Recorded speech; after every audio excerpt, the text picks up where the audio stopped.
Welcome back. We learned in the last video how Edison made an outstanding discovery regarding thermionic emission and how he didn't recognize the importance of that discovery. Despite Edison not knowing what to do with this discovery, I then took the bold step to refer to Edison as the father of electronics, but I didn't elaborate as to why he is deserving of that title. This video and the ones that will follow will describe the technological trajectory that followed Edison's discovery and bloomed into the discipline that is now known as electronics. Let's get started. An electrical engineer by the name of John Ambrose Fleming worked for Edison at his Edison Electric Light Company. After a while, he left Edison's employ so as to join up with the University College London as the chair of electrical technology.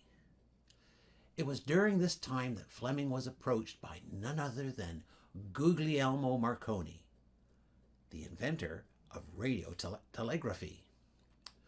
Marconi wanted to build a system that would transmit telegraphy across the Atlantic Ocean, but he needed new, more powerful transmitters in order to do so. So he engaged Fleming to take on the task of designing the electrical systems capable of realizing this ambitious project. Fleming had early successes in this endeavor, but all of his designs were based on electromechanical devices, the state of technology in those days. After these early successes, he set out about to improve upon these designs, but came up against a block whereby he needed a device that would allow electricity to flow in only one direction. Unfortunately, nothing that was electromechanical filled the bill. But Fleming then remembered what Edison had discovered with the thermionic emission.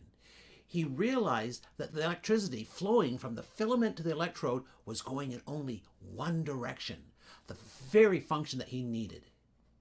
He used Edison's discovery to create a special bulb, not intended for illumination, but for controlling the flow of electricity in only one direction.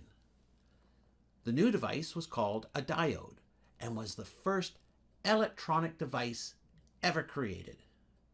Fleming, consequently, has been called the father of electronics because he invented the diode.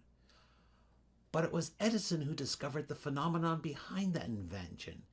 In fact, what Edison had discovered and basically created in his light bulb was essentially a diode. But to go so far as to call it an electronic device, well, that's debatable.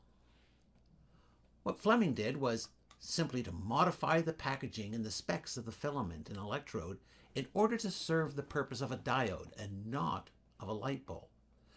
In addition, the term light bulb was changed to vacuum tube to indicate the device had a technical purpose, not a visual one. Regardless of who can claim paternity here, the fuse had been lit, and the age of electronics was about to explode on an unsuspecting world. The transatlantic telegraphy was now here.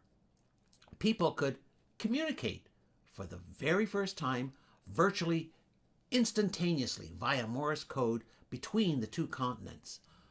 A miraculous achievement. Cheers to both Edison and Fleming.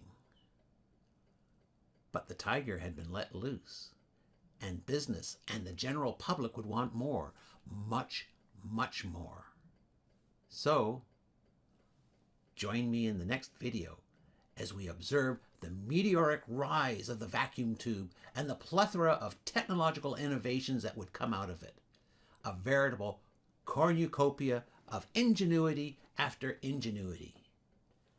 See you then.